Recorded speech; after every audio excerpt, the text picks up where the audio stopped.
तो JEE advance paper 2 का question आ गया है, ठीक है। तो इसका सॉल्यूशन हम लोग देखेंगे अभी। तो इसमें फर्स्ट क्वेश्चन जो है पेपर 2 का वो वेक्टर से रिलेटेड है, ठीक है। तो वेक्टर से रिलेटेड है और कुछ कुछ इंफॉर्मेशन दिया हुआ है। उसके बाद हमको बताना क्या है कि एरिया ऑफ ट्रायंगल OPR क्या होगा। तो सबसे पहले क्या करते हैं कि पहले फिगर ड्रॉ करते हैं, ठीक है, कैसा वेक्टर है क्या है।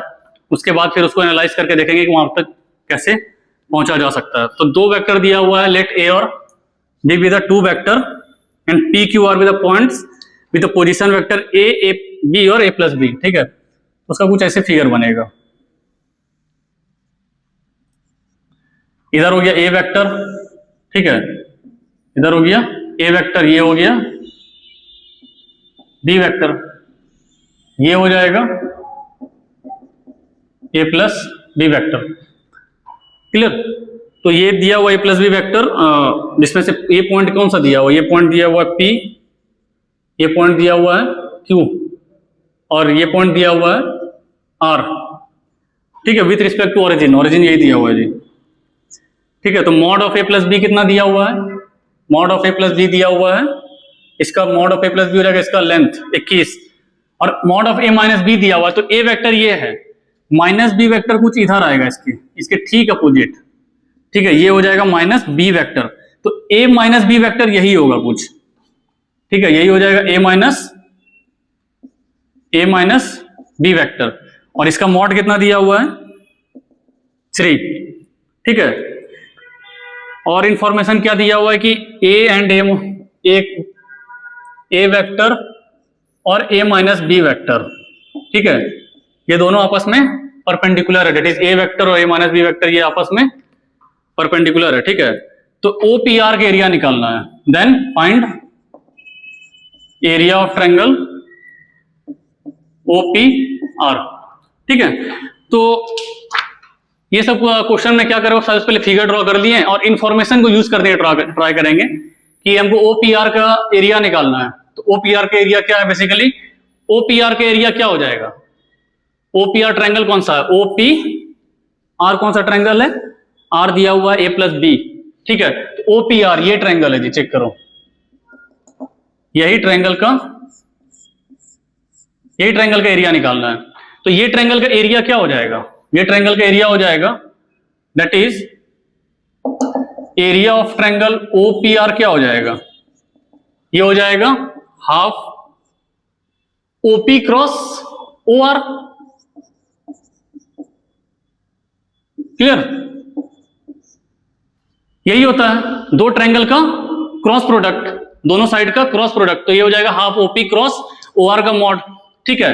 OP क्या है मेरा, OP है ए वेक्टर, ठीक है। तो ये हो जाएगा half of mod of A vector cross OR क्या है, ए प्लस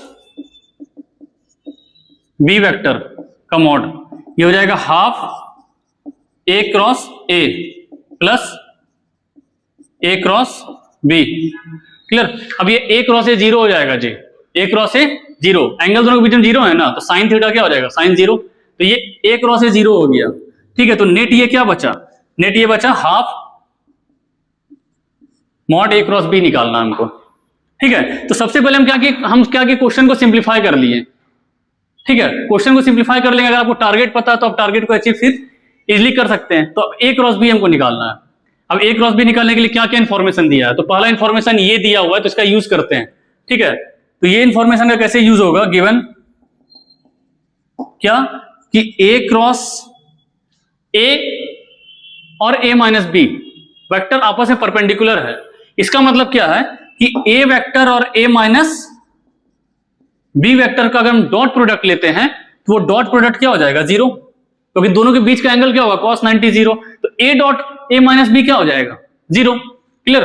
तो यहां पे क्या करो, यहां पे डॉट को डिस्ट्रीब्यूट कर देते हैं। तो A dot A minus A dot B, ये हो जाएगा 0, क्लियर। तो यहां से क्या हो जाएगा, A dot A is equal to A dot B, ठीक है। अब ए डॉट ए क्या हो जाएगा जी, ए डॉट ए हो जाएगा mod A into cos 0 degree, that is a dot A mod a square हो जाएगा, ए डॉट ए हो जाएगा मॉड ए स्क्वायर। ठीक है, ये हमको इंफॉर्मेशन मिला इसका यूज करके। और क्या क्या दिया गया है, और दिया गया मॉड का वैल्यू दिया गया है। ठीक है, हम क्या कर रहे हैं, हम कर रहे हैं पहले, सबसे पहले अप्रोच किए कि निकालना क्या है, निकालना है तो असल ये निकालना है। उसके बाद क्या किए, इंफॉर्मेशन का यूज कर रहे हैं बस। ठीक है, गिवन क्वेश्चन में क्या कि कोई भी इंफॉर्मेशन, अगर जे एडवांस के क्वेश्चन में कोई भी इंफॉर्मेशन फालतू नहीं रहता। ठीक है, कोई ना कोई कहीं तरीका से क्या होगा, उसका यूज आएगा। तो हम बस क्या कर रहे हैं, इंफॉर्मेशन को यूज कर रहे हैं। ठीक है, तो पहला इंफॉर्मेशन को यूज किया तो ये रिजल्ट आया। अब अगला क्या है कि mod of A minus B दिया हुआ, mod of A plus B दिया हुआ है, इसका यूज करते हैं। ठीक है, तो यहां पर अगर देख रहे हैं हम कि यहां पर देख रहे हैं कि mod of A plus B कितना दिया हुआ, mod of A plus B दिया हुआ है √21। क्लियर, तो mod of A plus B का होल स्क्वायर क्या हो जाएगा, √21 का होल स्क्वायर, दैट इज ये 21 आ जाएगा।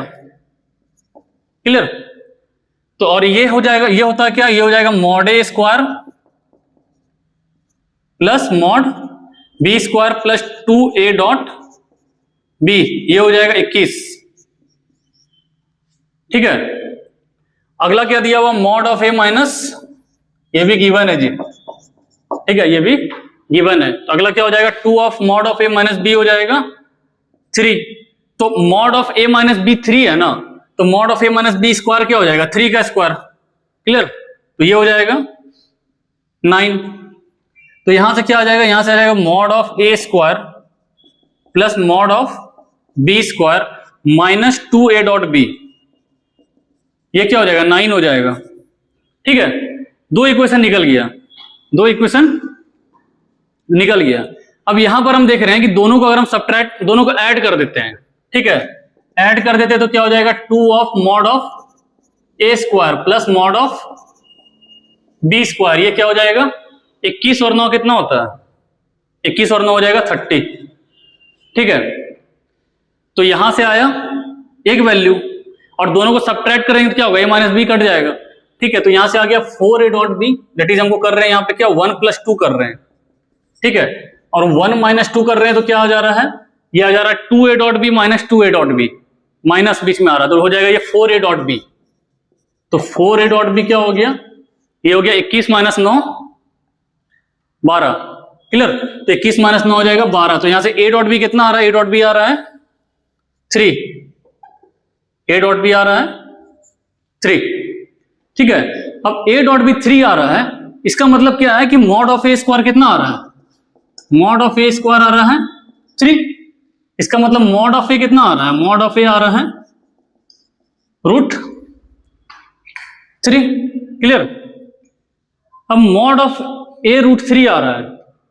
ठीक है, तो यहां पे चेक करो, यहां पे कि mod of A square plus mod of B square कितना है 15, तो ये कितना हो जाएगा, ये 15 हो जाएगा। तो मॉड ऑफ ए स्क्वायर 3 आ रहा है। ठीक है, तो यहां से क्या हो जाएगा, फ्रॉम, इसको थर्ड मान लो, ठीक है, इसको फोर्थ मान लो, ये तो वैल्यू ही है। ठीक है, तो फ्रॉम 3 क्या हो जा रहा है,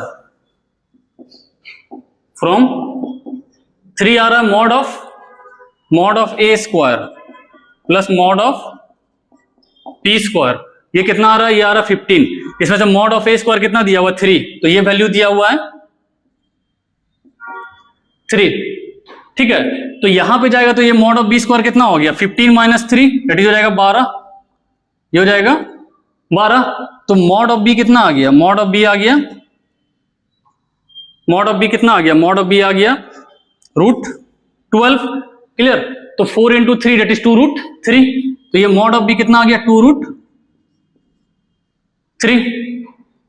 ठीक है, तो मॉड ए आ गया, मॉड बी आ गया, और हमको निकालना है यहां पे mod of a cross b, तो ये होता है half of mod A mod b sine theta, sine of angle between them. Clear, तो sine of angle between them, तो यहां पर क्या है कि मॉड ए निकल गया, मॉड बी निकल गया, साइन थीटा हमको बताना है। साइन थीटा कैसे निकलेगा, तो ए डॉट बी दिया हुआ है तो उससे कॉस थीटा निकल जाएगा, तो कॉस थीटा निकल जाए तो फिर वहां से साइन थीटा निकल जाएगा। तो यहां पर क्या दिया हुआ, ए डॉट बी दिया हुआ, इसका मतलब क्या है कि मॉड ऑफ √3।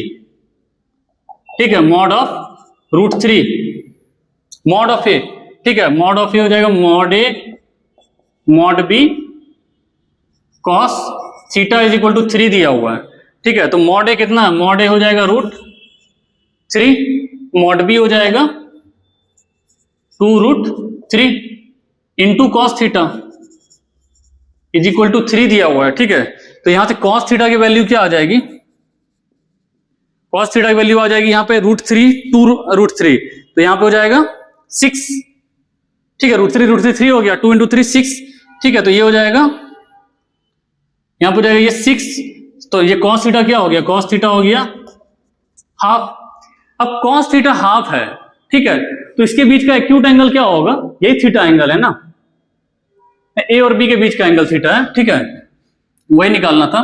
तो कॉस थीटा क्या है, अगर हाफ, इसका मतलब थीटा कितना है, थीटा है π/3, ठीक है। That means theta is equal to क्या हो गया, थीटा हो गया π/3, तो थीटा π/3, तो साइन थीटा क्या हो जाएगा √3/2, इट हो जाएगा हाफ इंटू मॉड ए हो जाएगा √3 और मॉड बी हो जाएगा 2√3।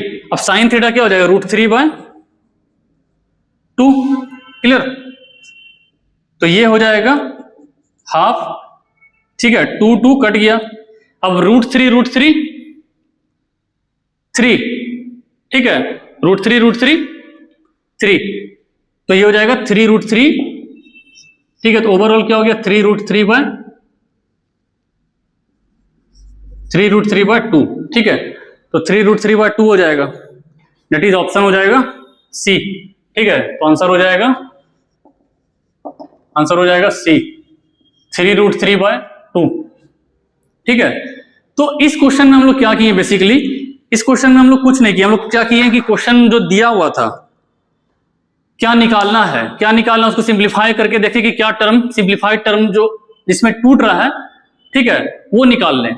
तो पता चला क्या कि उसको हम निकाले तो वो पता चल रहा है कि ए क्रॉस बी में टूट रहा है मॉड में, ठीक है। अब इसको निकालने के लिए क्या करेंगे, क्वेश्चन में गिवन इन्फॉर्मेशन का यूज किए, ठीक है। तो जितना इन्फॉर्मेशन दिया हुआ था उतना यूज किए, तो हमको सारा वेरिएबल्स और सारा अननोन पता चल गया, तो निकाल के पुट कर दिए, तो ये हो जाएगा आंसर, ठीक है। इसका मतलब कि जे एडवांस के प्रॉब्लम को अगर अप्रोच करना है, तो अगर आपका अप्रोच सही है तो एग्जाम में आप डायरेक्ट 1 गो में बना सकते हैं, ठीक है। अगर आपका अप्रोच डाइवर्ट कर रहा है कि इसमें क्या करें इसमें क्या करें, तो फिर हो सकता है कि उसमें आप क्वेश्चन में फंस जाए और उसमें फिर टाइम लगे, ठीक है। इसलिए अपना अप्रोच जो यूनिफाइड मतलब यूनिडायरेक्शनल रखिए, ठीक है। हम लोग देखेंगे अपना नेक्स्ट क्वेश्चन।